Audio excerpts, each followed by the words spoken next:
riguarda i materiali usciti dal magazzino, in modo per quanto riguarda invece i documenti di acquisto registrati.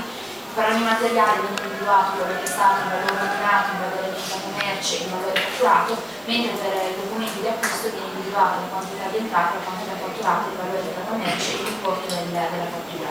Questi dati vengono poi rielaborati utilizzando il software IDEA, che è un software appunto per l'elaborazione dei dati, e si permette di vedere che questi file elaborati permettono di verificare che non ci siano discordanze tra i tre valori, quindi fornire il documento al gruppo di audit per delle analisi di dettaglio.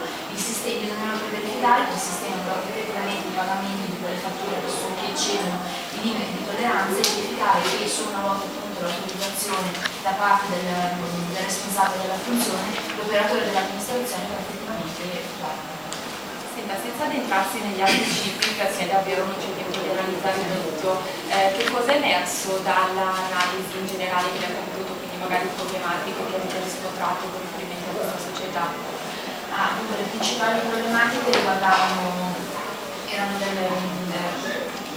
si verificavano degli spostamenti tra l'ordine e la fattura, quindi la problematica è stata affrontata dalla società, funzionando per quello che erano, cioè verificando come mai c'è stata questa disfunzione, e si è visto che in realtà una volta messo l'ordine di acquisto erano stati concordati con il fornitore dei prezzi, però per il gruppo di ordine è stato importante comunque avere questa certezza per evitare che non ci siano effetti frontal dal sistema.